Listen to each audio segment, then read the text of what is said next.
Look, Kyle Tucker could walk into Jim Crane's office today and say, hey, you know what, 5 years, $100 million, I'll sign it. And the deal will be done today. But he knows that he can get more. So it's a waiting game on both sides. I mean, there's give and take on both sides. And Kyle Tucker has gotten to a point to where his body of work is so good, and he has such sort of his floor has been built up so much in terms of what his earning power is. Taking the team friendly, I just want to secure money for myself right now. He's already secured quite a bit of money, and his play has already secured quite a bit of money for himself in the future. So there really isn't a reason for him to take the team-friendly deal that the Astros have been known to look for in their younger players. In last night's, a 9-pitch at bat versus Felix Bautista. Walk us through what you saw from Bautista other than gas, and ultimately Kyle Tucker hangs in to deliver a grand slam. Yeah, first of all, Bautista's nasty.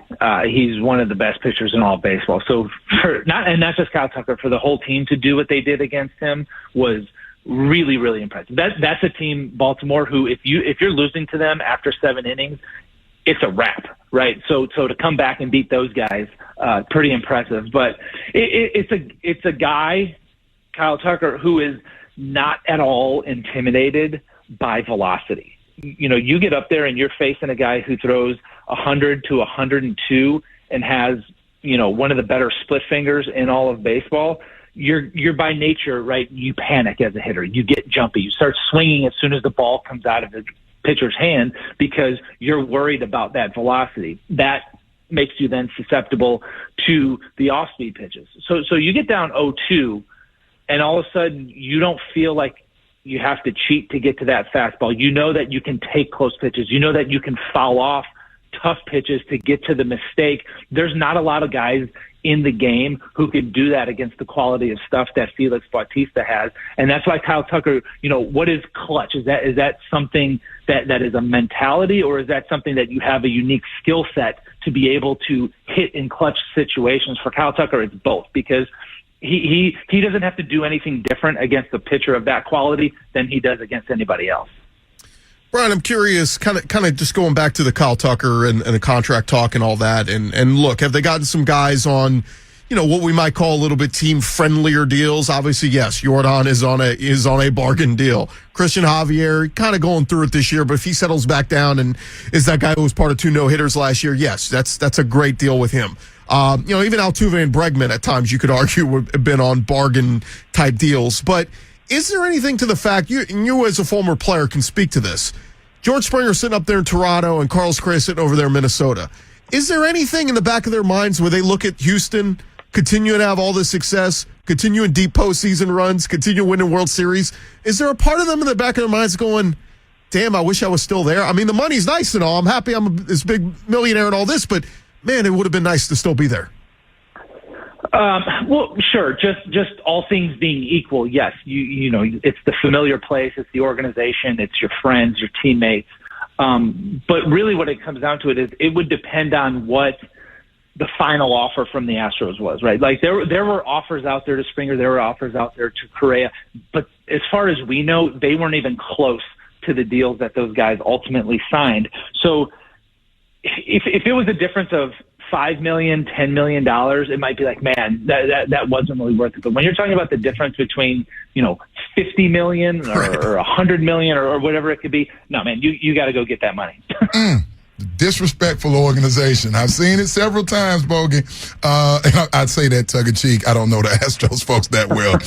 All right, I want another guy that wants his money. One of my radio partner, Chris Gordy's, his points are, hey, Stan, this thing in Major League Baseball with new CBA, like there's a pie. And you can only divvy up so many pieces without, your CBT being affected and so on and so forth. Well, we're talking about Kyle Tucker getting money. We know that Brego and Altuve want longer-term deals so they can retire at some point. Framber's pitching for his money. Framber's last 7 outings haven't been great. I read our audience some of those numbers. I think, what did I say, Gordy, 5.65 or 5.85 ERA his last 7 outings. What's going on with Framber? And that's including the no-hitter. Yeah, it has been kind of concerning. The biggest thing that I noticed with Framber is the ball's up. When the ball is up, he gets hit hard. When the ball is down, the ball doesn't get hit hard, and there's a lot of swings and misses. And, you know, you look at an outing like yesterday, yeah, he gave up the home runs. He also only struck out either 2 or 3 guys. Small numbers for Framber. It's usually ground balls and strikeouts for Framber. When it's a lot of balls put in play and a lot of balls hit in the air, something's off. And, you know, beginning of the season, he was looking for velocity. His fastball picked up from, 94, 95 to 96, 97. But the trade-off for that was not as much movement. Little flatter run on his fastball, not the hard sink down in the zone. And he can't seem to find down consistently right now. And I mean, it's like clockwork. You look at the no-hitter game, everything was down in the zone, and the results followed. And even yesterday, early, everything was up. Everything that got hit hard, up in the zone, up in the zone, up in the zone. When he got right later in the game, or even when he got himself out of some of the jams in the middle innings, it was with ground balls on sinkers down in the zone. If he can consistently get the ball back down in the zone, he'll be the Framber that we know and that dominates. But when that ball is up, it's much easier for the hitters to get the bat on the ball. And when they do, it gets elevated, and that's not a good sign. We want ground balls and strikeouts down below the zone from Framber.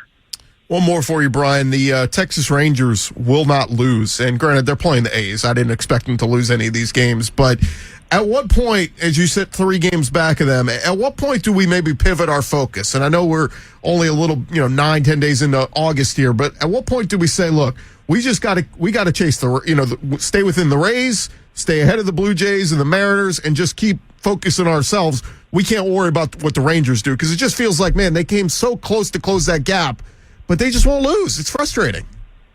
No, it is, and it's funny. Like, you look at the ebbs and flows of scheduling, and yeah, the Rangers are in a soft part of the schedule right now, and you look at some of the other times that they caught teams earlier in the season, the quote unquote better teams. They caught some teams early when they were banged up and not playing well. So it's just been, they've had a little bit of a fortunate schedule this season, but the frustration can come when you're scoreboard watching and they don't lose. You keep winning, they keep winning. You keep winning, but you have to remember, Astros are still within striking distance. There's still another series head-to-head with the Rangers. So as long as you keep playing well, eventually they'll lose. They're not going to run the table. They're not going to play 750 baseball for the last 2 months. So you just have to keep playing well, and know if you're within striking distance, you get another shot at them. And that's really all that you can ask for, is to be able to possibly take care of it head-to-head at some point. That's our guy, Bogusevic, joins us typically Thursday at 10:30 here on Next Up. He was kind enough to adjust his schedule, given that the Astros versus the O's will take place 11:35 first pitch tomorrow, 6:05 first pitch again tonight. Bogey, we appreciate it. I promise moving forward, I'll stay out of your wallet, man, and we won't have to have those financial conversations moving forward. Keep doing great work. Follow this man, please, at Brian Bogusevic, Bogusevic. Appreciate you, Bogey. We're out. All right, guys. See ya. Take care.